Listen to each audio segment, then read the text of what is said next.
Welcome to the Paranormal Stakeout radio TV show with Larry Lawson.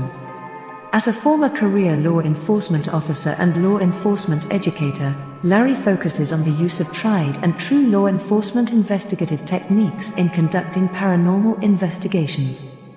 Despite his experience and training, Larry also keeps an open mind to discussions on topics that deal with evidence that are not quite as physical in nature. Paranormal Stakeout guests are professionals in the field of the paranormal and parapsychology, conducting the investigations and research needed to further the cause of paranormal study. Larry advocates an agenda of standardization of structure and training in the field of paranormal investigation and research for the purpose of one day being able to produce the evidence needed to convince a jury of the existence of the paranormal. Whether it is ghosts, UFOs, unsolved mysteries, hauntings or cryptids, no topic is beyond the investigative reach of Larry Lawson and the Paranormal Stakeout radio TV show team. Now, here is the host of the Paranormal Stakeout radio TV show, Larry Lawson.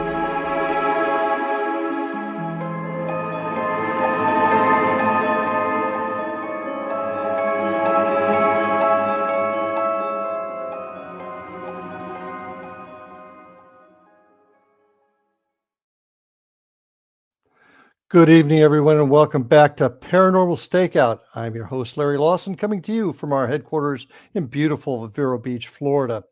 A couple of housekeeping things I want to get up front. If you're interested in finding out more about myself and my group, you can check us out on our Facebook at paranormalfbi.com and indianriverhauntings.com. You can also check out our YouTube site at Indian River Hauntings on YouTube and find out all the things that our group is involved with in our investigations.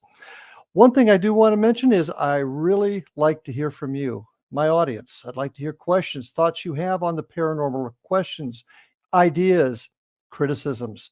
Get a hold of me at ghostguy@paranormalstakeout.org and send in your questions, because we'll talk about that at the beginning of each show. So I look forward to hearing from all of you. Have you ever gone to a place and said, I've been here before? Or have you read about folks that have driven down the road and seen a house that they suddenly remember being at? Could they have been there before?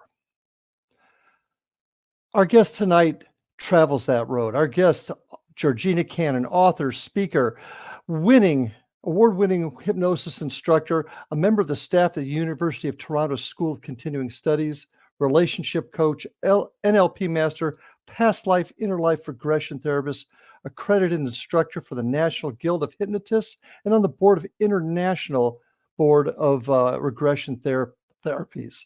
Georgina Cannon is also an award-winning author. She has 3 books out there now: Return Again and The Third Protocol, and her latest book, Your Guide to Self-Discovery. Tonight's going to be a great show, folks. We're going to cover a lot of things. I'd like to introduce my guest, Georgina Cannon. Hello. Good evening. Good evening. So thank you so much for being here. What a resume. and I don't know if you can do all of that you've done to help people in one lifetime, which I guess can answer part of the regression past lives, can it?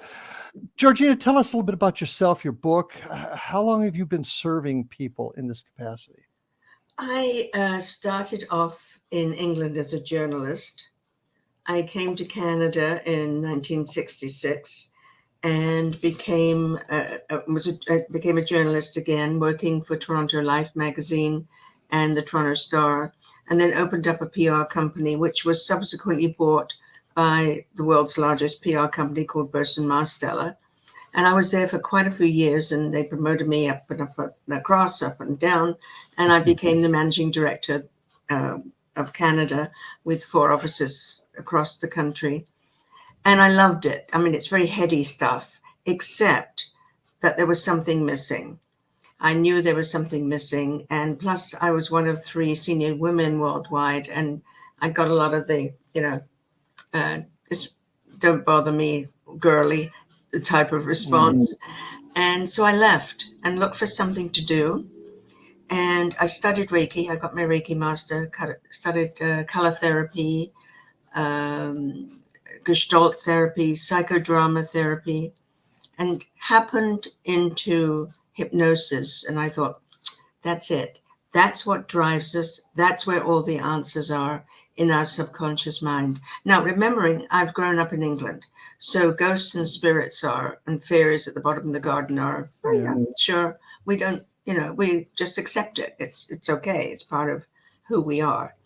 So combining all of that for the past 22 years, I guess, that's what I've been doing. I've been working with clients, teaching hypnosis, past life regression facilitation, life between lives facilitation, and helping people find out their magnificence and who they truly are. And this work you do in regression therapy, and I'm going to ask you to kind of explain that for my audience in a second. There's a lot of reasons why people become involved in regression therapy or regression hypnosis, but you do it truly to help people find their selves, their true selves, and heal themselves. Have I got that right? That's right. We all live in patterns, right? It's who we are. It's what we do. How we, everything from how we hold our mug and to how we get out of bed in the morning, how we walk, how we talk, how we use our hands when we talk. We live in patterns, and that includes emotional patterns.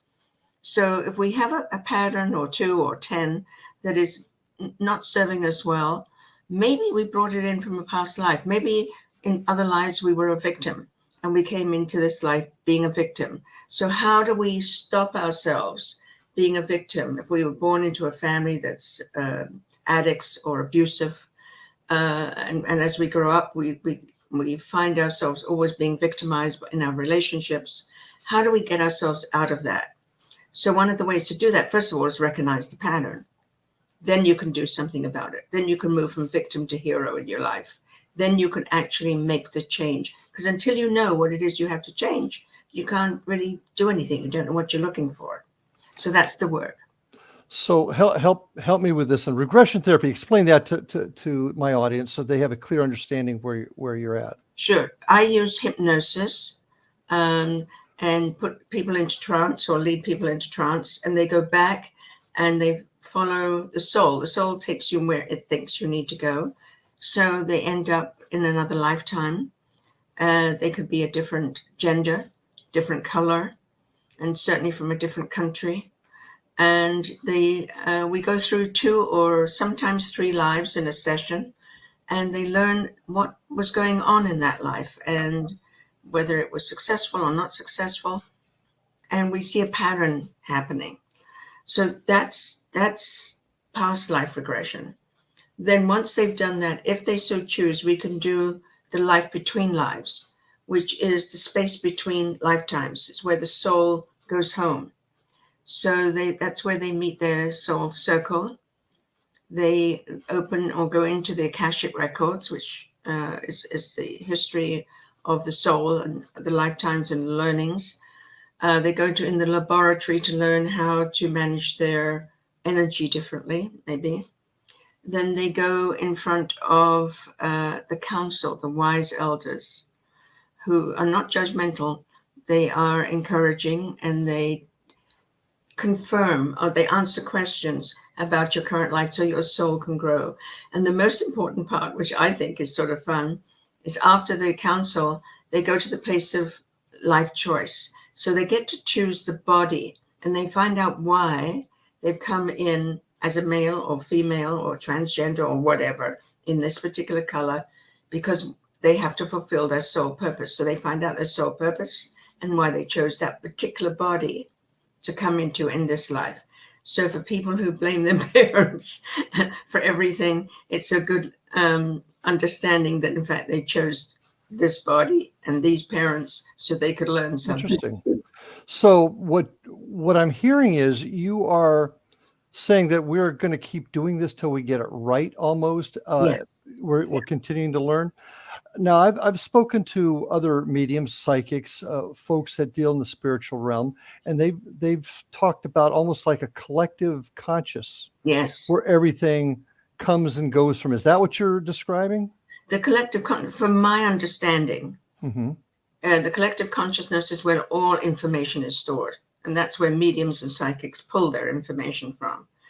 But that is also where, for instance, if you get a sudden urge to call someone you haven't spoken to for a while, and suddenly the phone buzzes and it's them on the other end of the phone, you've connected through the superconscious to them. You don't even realize it. So that also kind of ties into a belief that I've come to have over the years, synchronicity, that there is no coincidence. Everything is connected, and then there's a purpose. Would that fit into your philosophy at all? Sort of, kind of. I think everything's connected anyway. Well, like a tapestry, whether it's us and the trees or us and the animals or us and the earth we tread on. Everything's connected. We are all energy, and energy interconnects. And I see us like a tapestry that is woven together. And that's why if one is rotten or one is damaged, it damages all of us at some level. Mm-hmm. Does this tie in at all also? And I just kind of lost my train of thought there. My computer glitched on me a tad there. And dimensions, or let me back up. Let me back up a little bit there.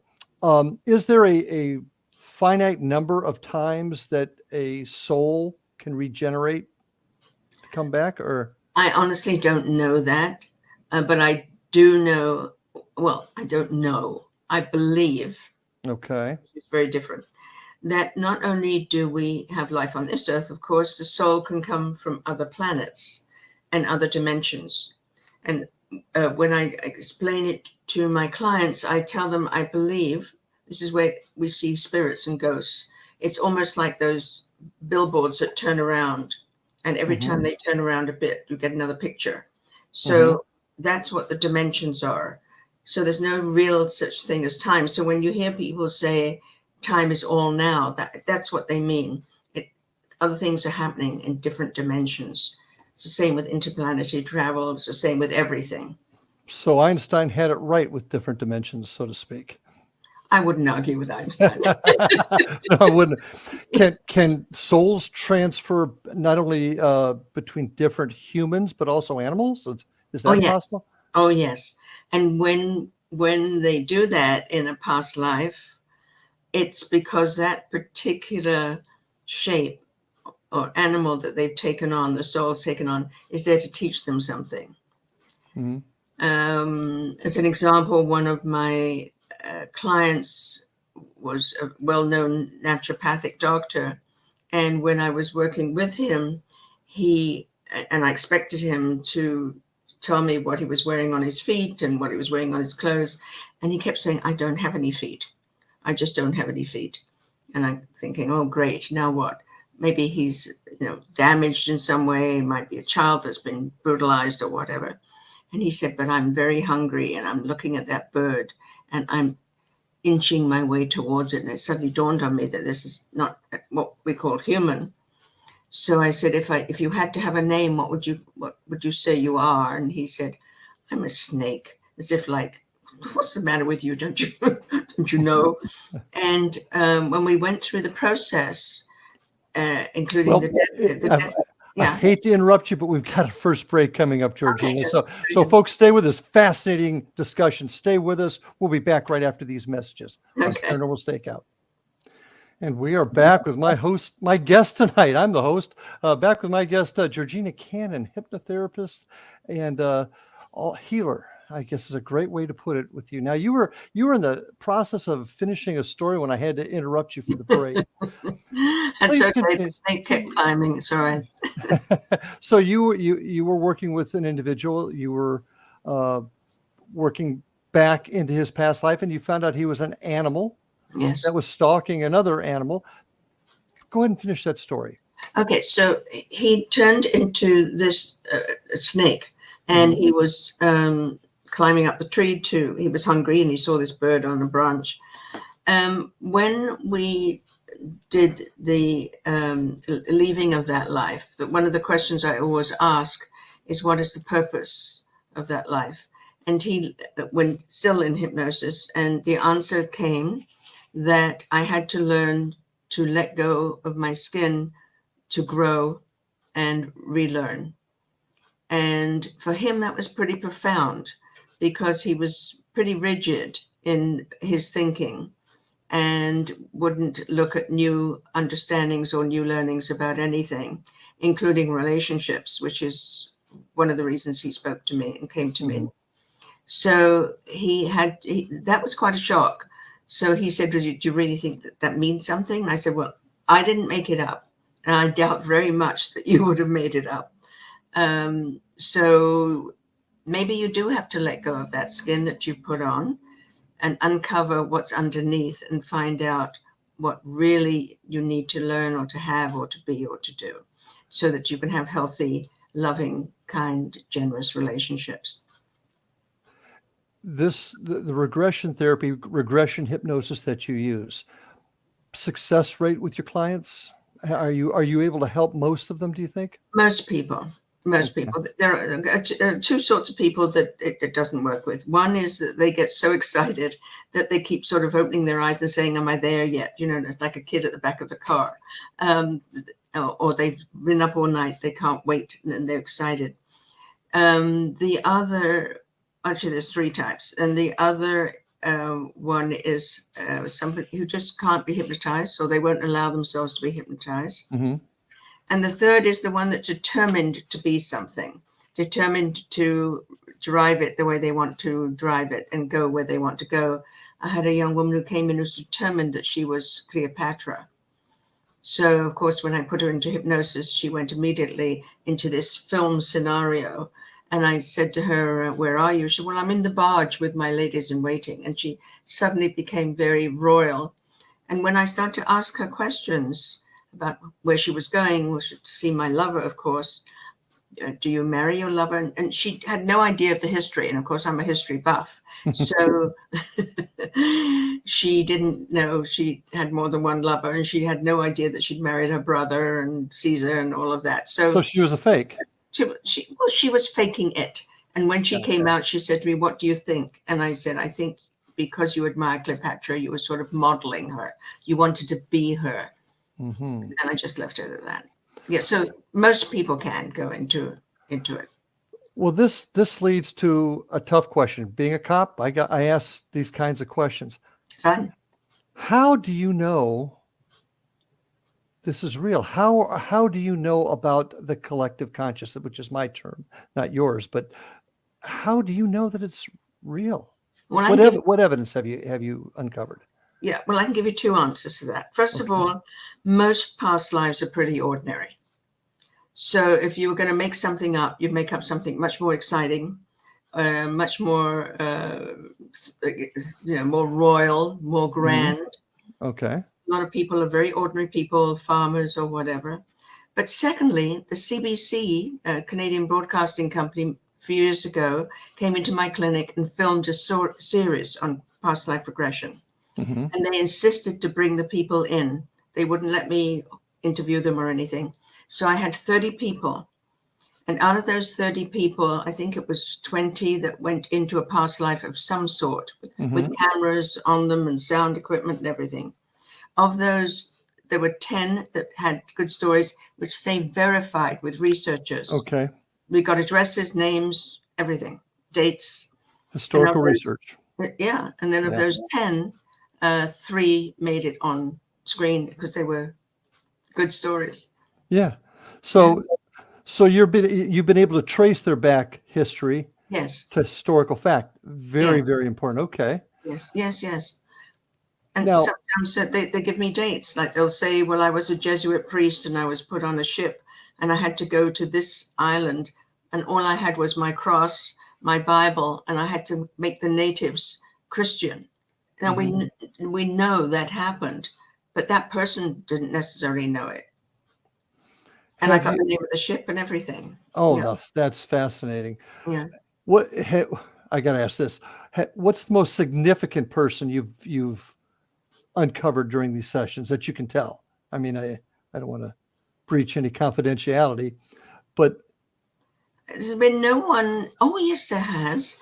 An artist came to me years ago saying that she was stuck and she couldn't create anymore. She was a visual artist. And she went back, and she was on stage. And I said to her, "Oh, you're on stage. What is your name?" She said, "My name is Anna." I said, "Oh, and what do you do on stage?" "I'm a dancer." She got very sort of irritated with me. Mm-hmm. And cut a long, long story short, it turned out to be Anna Pavlova. And she gave me actual facts. And she gave me the names of her manager in Europe and in Russia, her agent in Europe that made her travel everywhere. Mm-hmm. And she was so shaken when she came out of hypnosis, because she didn't know anything about ballet at all.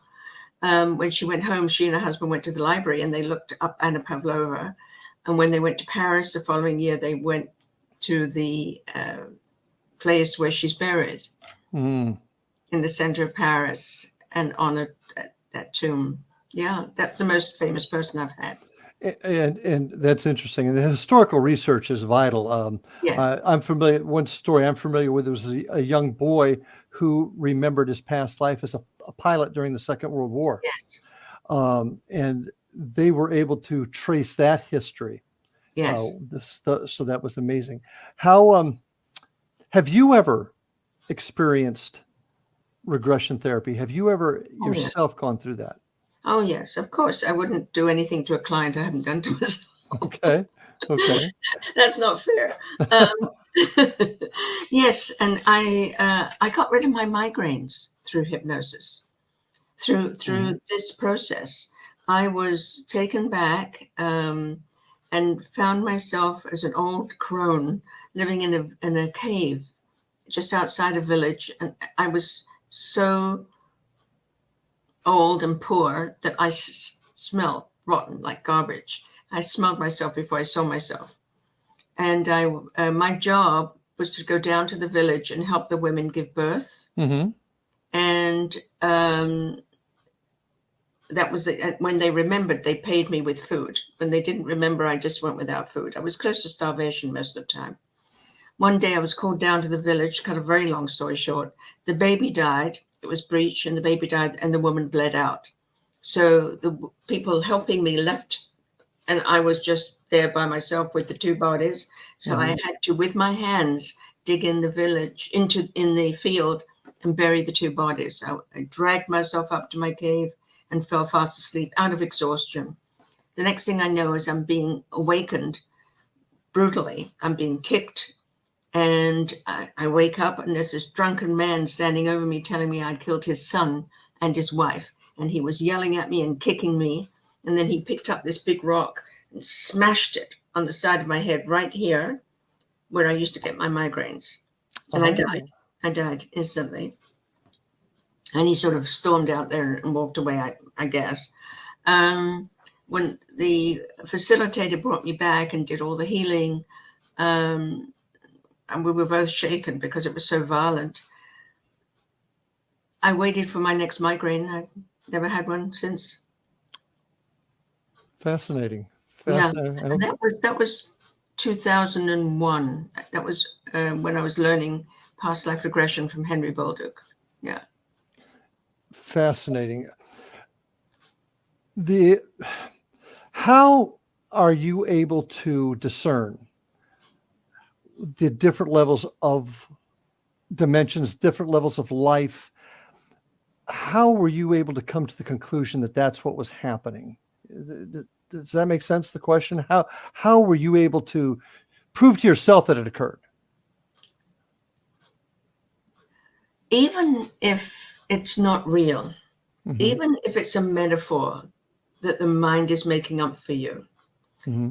the mind or the soul is trying to tell you something that you need to learn. So when I first started this, the media used to say to me, it's bunkum. You're making this up. People make it up. And I said, what difference does it make? As long as they get the lesson and it's life changing for them, they get an aha, they get a revelation that tells them Hmm. that this is the way to go, or let that go and start with this, then what difference does it make? I know now from CBC, thank you, CBC, that you can prove it. It's not just my word. It's been proven. And not only me, but other facilitators too worldwide. I think there's ample evidence out there of folks. I mean, we talk about deja vu, as I mentioned during my opening, that Yeah. you've been here before, you've seen this before, you've experienced this before. So I agree. I guess what I'm trying to get at is, how is there a way to quantify this? Is there a way that we can physically show this to someone? Yes, you've got the word, the histories that you've been able to prove, but Georgina, there's always somebody out there that's going to say, hogwash, you got it off the internet or something. And I say, fine. I say, Okay. fine. Okay. No, really, I do. I say, fine. It's fine that you don't believe it. It's perfectly okay. You're entitled to not believe. But I know that energy exists. And I say to them sometimes, have you ever walked into a room of people, maybe you know or you don't know, but there's been a fight in there before. They've had an argument, and they're fine. On the surface, they're fine, but you feel it. That's energy. I get calls sometimes from real estate agents who have a hard time selling houses. And I go into the house because there's an energy there that doesn't want to leave. Or doesn't want, and you can't quantify that except that after I talk with it with my pendulum. Where's my pendulum? I either talk with my pendulum or with my heart and mouth and say, time to go home. Let's get you into the light. Speaking of time, we're about ready for our next break. This is going so fast. So stay with us, folks. Okay. Great conversation with Georgina Cannon. Stay with us. We'll be back right after these messages. Okay. And we are back on Paranormal Stakeout with my guest tonight, Georgina Cannon. What a fascinating discussion. You've helped so many people. In fact, it's my understanding you have helped at least one famous person, if memory serves. Is that correct? Oh, at least one. At least one. And that is, can you share that or? No. No. Okay, that's fine. No. But there's just so many people that you've helped. And I just find this entire topic of regression hypnosis interesting. I find the past life topic extremely interesting. And sometimes we actually remember, we have glimpses of our past life in this life. How come we don't remember it right up front? I'm assuming there's a mechanism that just maybe blanks out. Well, I think what happens is we see what we look for. So, and by the way, I want to make it very clear. I don't believe in the woo-woo. I think this is just a tool. I think it's just a tool to help people live their life in the fullest, most joyous, healthy way possible. We see what we look for. So if we grow up in an environment that's very pragmatic, very practical, especially if there's not a lot of money around, the only thing you can focus on is food and shelter, the hierarchy of needs. Or you grow up in a family that's purely academic, and there's no room for anything other than what is rigidly accepted, then you don't look for it. You don't even see it there. And it becomes something that others do. It's an others thing. It's like somebody who maybe is a concert pianist. Well, other people play the piano. That's fine. I'll listen to it if I want to, but I'm busy doing other things. I think that's what happens. Okay. But children remember past lives. Carol Bowman, who has written many books on children and past lives, a lot of kids remember before the age of 7, they'll say to their parent, I had another mother, or I used to live in that house, or before my skin was a different color. And parents will say, oh, yes, dear, yes, dear, of course you did. I had a client who told me that when he was very young, he used to play in his garden, and something would come from the sky and take him on a ride. He lived in Miami, and come from the sky and take him on a ride around the coast. And it was an ET taking him for a ride around the coast. And he went in and told his mom, and his mom said, sure, thinking he had an imaginary friend. Sure. And you've actually had a number of clients that have come to you talking or discussing contact with other beings. Yes, yes, indeed. And I don't personally work with that Right. anymore. I refer them to a colleague who does great work with Mhm. abductees, as it's Mhm. called. But yes, people who have either been taken while they're asleep or volunteered or out of pure curiosity offered themselves just to take the journey. There's a lot of fear around that whole idea of being taken. But what people don't realize is sometimes we ask to go on the journey. We let it be known that we're curious. We let it Mhm. be known that, sure, I'm here if you want. Take me. Yeah. It's allowing those things in.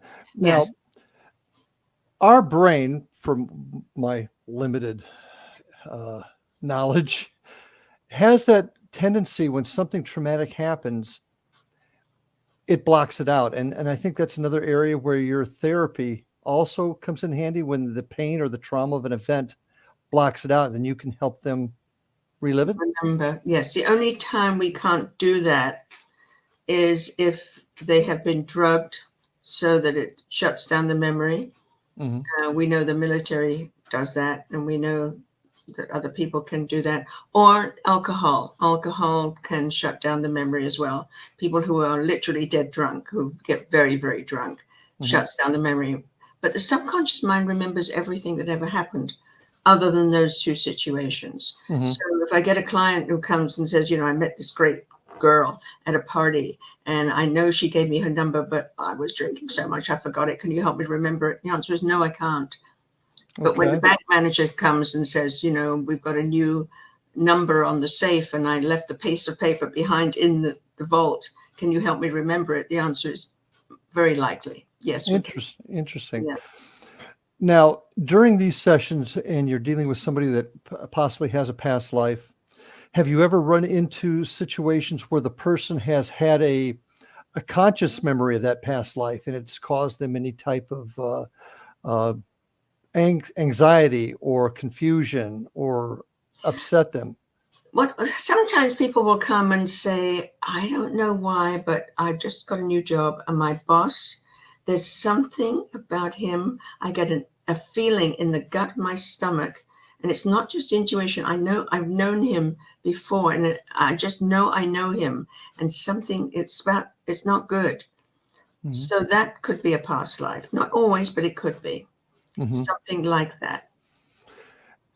Um, anything that's caused folks to come to you in dire need, suicidal, if you will. Suicide, I refer out to a psychiatrist. I'm not a psychiatrist, but they've come to me in need. I had a wonderful client who came to me many years ago now, who told me, she said she had this secret that nobody knew except her husband and her doctor. Hmm. She was found on a park bench many years ago, and she couldn't remember who she was. And this woman came and saw her sitting there crying, took her home. They phoned the police. They phoned everybody, and there'd been no accidents, nothing. She had some scratches on her body, but nothing. She got a job at the local dance class, being a teacher. She learned she loved to dance, and there she met her husband. She told him the story, and he used everything he knew. This is before the internet to trace her down. They used Interpol. They tried everything.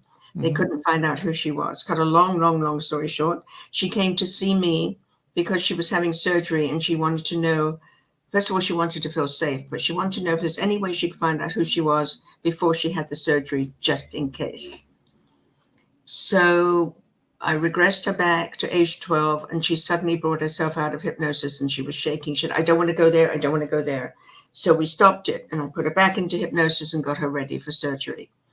A few weeks later, she came back and said that hypnosis really helped the healing. She had a pacemaker put in, if I remember rightly. And then she said, I really want to do this now. So I took her back into the womb. And when she got into the womb, suddenly she brought herself out of hypnosis. She said, I know who I am. And I know I've got 3 brothers and 2 sisters, and I Oh, know wow. my name. And she ran out into the reception area and she said, I know my name and everything. So she and her husband left. And a few weeks later, I got a letter saying, Georgina, we're sending you this. They found that her family in the States and in London. Oh, and my. there was an email from her sister saying, we've been looking for you for years, and we're coming to Toronto to meet you. And they invited me to lunch, and they were like bookends. They both looked like each other. It was uncanny. Yes. So that was lovely. And that's the type of story that makes all of this worthwhile. Oh, it's all worthwhile, I tell you.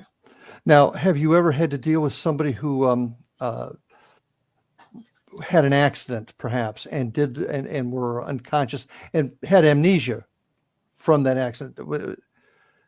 No, I haven't, and I don't know that I would take that again because I don't know about brain damage.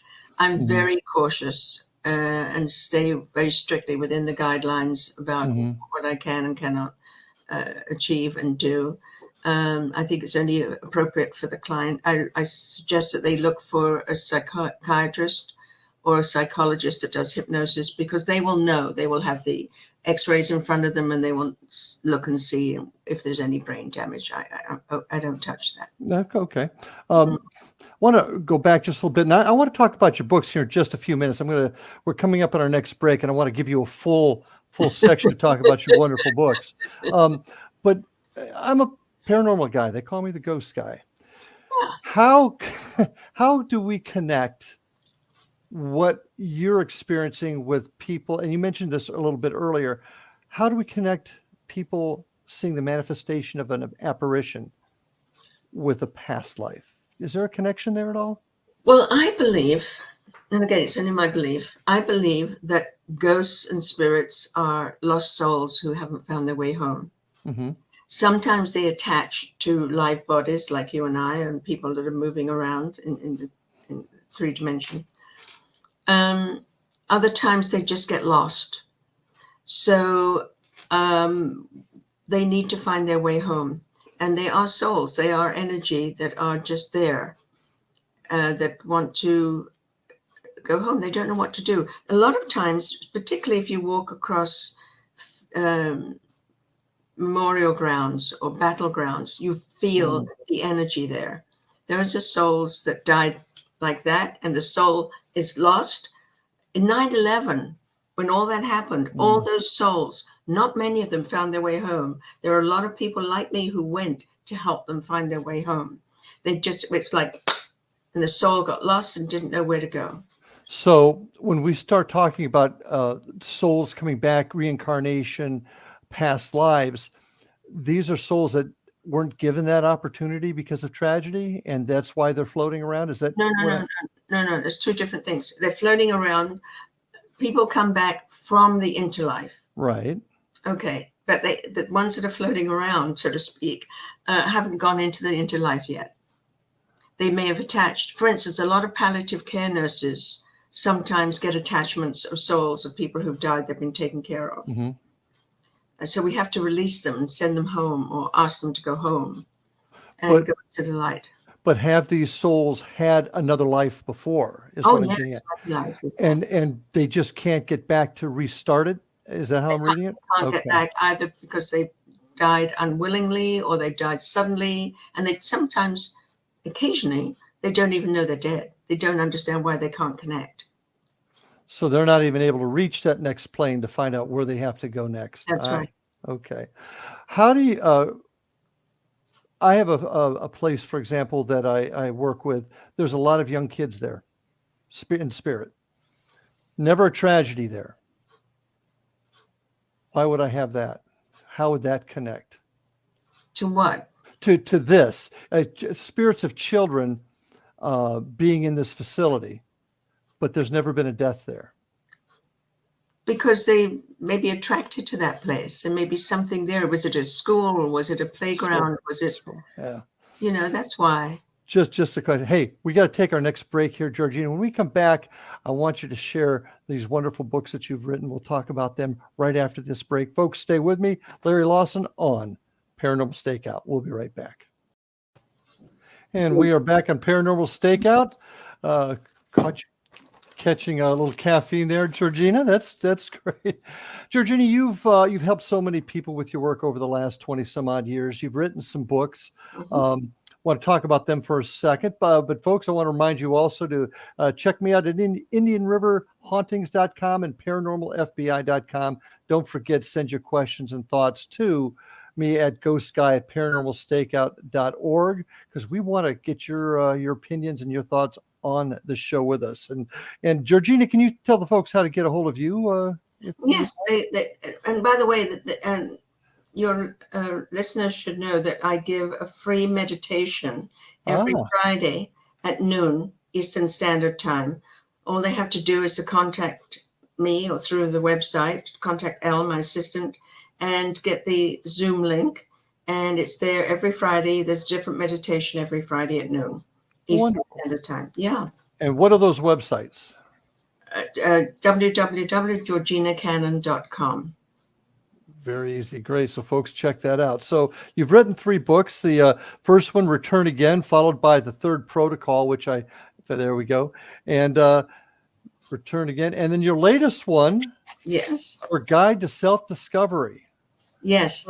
This is fun. I suddenly realized one day that since time began, people have always wanted to find out more about themselves. You know, the ancients used to cast stones or read smoke or whatever. And today we go to astrologers, we go to hand readers, we go to numerologists, we go to people who help us find our angels.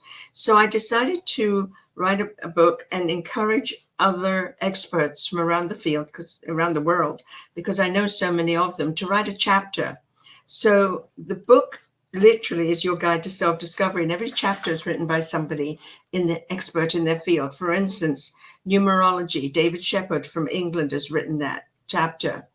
Kelly Sullivan Waldron has written about your dreams, and your hands. Reading your hands is Lisa Greenfield, and she writes for Om magazine. Kathy Beale also is astrology, and so on and so on. There's Grandmother Crow wrote about how to find your animal guide.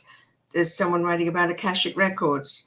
Paulette Sherman's writing about archetypes, and the names go on. And these are all names people who are interested in the paranormal will recognize, including Maureen St. Germain, who wrote about Akashic Records, and Mary Ligon about NLP, and on. And I write about karma and past life regression.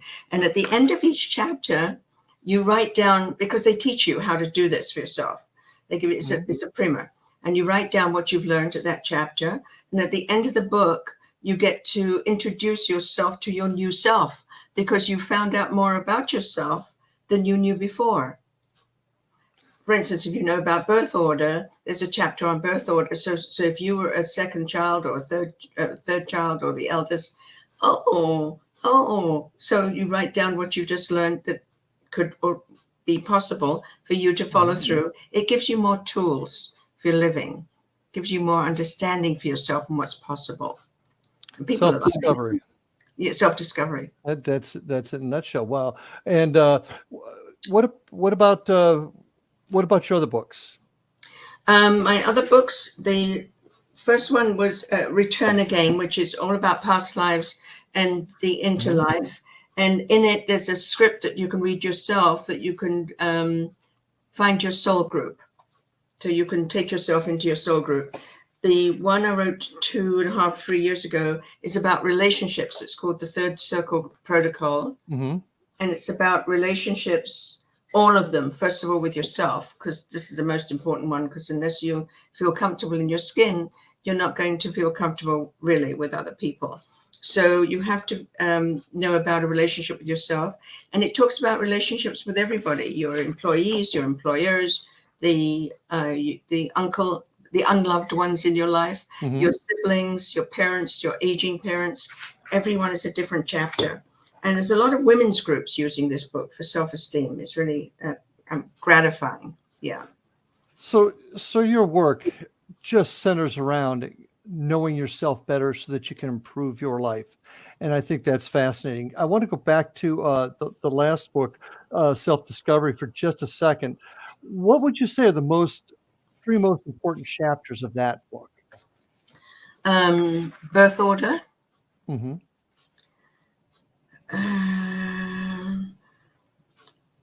Knowing about where you stand, certainly past lives, because I'm a little biased that way. Okay.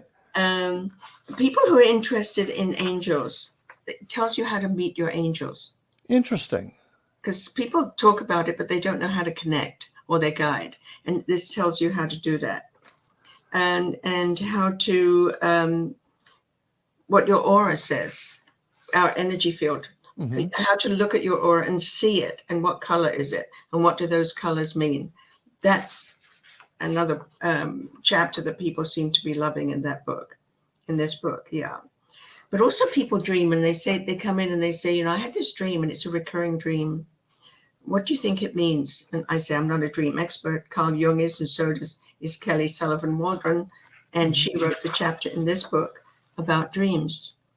So it all helps. It's like an archaeological dig. It's like a personal archaeological dig. Okay. I want to go back to that angel comment you just made there and our connection to angels. What is the connection with angels? There are many people that are, follow that belief very strongly. What is an angel to us in the context of the different lives that we live? Does that make sense? Yes. I believe, and again, it's only my belief system. I believe angels or guides are the same thing. Okay. I believe that they travel with us from lifetime to lifetime as long as they are needed for a certain job, if you like. And then when we graduate or learn the lesson, we get a different angel to teach us, help us through some troubled times, which we have to go through to learn another lesson. So we don't have one from the beginning of time through to now. They change according to what the soul believes we need. Oh, okay. It's like our own personal coach, if you like, at a much higher level. This entire your being, what you do for folks, it's been a journey for you too, hasn't it? Oh, totally. Yes, absolutely. When I wake up sometimes and I feel tired, or the minute I start work, I get energized. The minute I start teaching, and I'm working with a client and I see that light go on their eyes, that aha. Because my belief system is that everyone has the answer. I don't have the answer. I help them uncover their answer for themselves. They know the answer. And it's covered over with dust and noise or fear, because it means responsibility. If you're not a victim anymore, you've got to do something. So, that it energizes me. Well, it energizes you, and I've spent a lot of my career teaching at the collegiate level, and I've always felt that every time I taught, and I would tell my students this, I hope to learn as much from them as they're going to learn from me. In that context, Georgina, what are the important lessons that you've learned from your study and your helping folks? What are some of the most important lessons you've learned about yourself and that have helped you? The big one, and I try to pass this on, although not everybody, some people listen, they don't hear it, is you have to meet the other person where they are at, not where you are at. So you have to go in to meet them here, not like this. Because if you go in with the knowledge and the background and the training that you have, and you overtalk or you assume, you're making them feel less than. Or they'll take the surface of what you're saying and they won't take it inside. And it won't be effective. But what you don't want to do is to make people feel stupid. It doesn't matter whether you look smart or not. The whole point is that they have to feel smart. they have to feel that they've changed. It's not about us, me. It's about them. And that's one of the hardest things I have to teach my students, actually, because everybody thinks they know what the client should do. Mhm. Yes, yes. And how has that helped? How has that helped you personally, Georgina? Because you help others, you're more successful helping others when you better yourself. Yeah. Well, it's helped me become more thoughtful, and hopefully more allowing, because in the corporate world, I was pretty judgmental. I've been there. Yeah, I used to have this dream. I tell my husband, I have a dream that one day I'm going to be president of this company, and I'm going to have a desk that sits right at the far end of a room, and outside my door will be 2 stone lions, and people have to come through my door and walk across and to speak to me. Now, that was then. There's no way I'd do that now. I don't even have a desk in my office when I have an office. So people can, it's much more open. So we change. We become understanding that we are only a vessel. We're only the conduit through which this information flows. Mm-hmm. I don't do it. It is being given through me. I don't want to make it sound too woo-woo, but it truly is. There are times I don't know what to say to the client, and I sit there and I say, please help. And I get the answer very clearly through my right ear. Mm-hmm. Yeah. How do you have any idea how many transitions you've made? No idea. I only know I've only done 3 myself, but I have no idea. No. Well, I think we're all developing, we're all evolving, and I don't think that there's any question that the work that you're doing is helping people evolve to that next step. In our last minute or so together, what would you like to tell my audience? What would you tell them to inspire them and to help them? You are so much more than you seem. And it's so important to connect with everything around you. And even when you're giving money to a homeless person, look them in the eye and connect with them. When you look at a tree or look at a flower, connect with it. I know it sounds a bit woo-woo, but if you really do that, it changes the whole rhythm of your being. You suddenly realize that your power isn't from you, it's from the collective. Understood. And with that, great words of wisdom. Thank you so much for being with us tonight, Georgina. Georgina Cannon, folks, thank you for joining us yourselves. Thank you for being with us. See you next week and stay safe. And until then, we'll see you on the other side. Have a good night.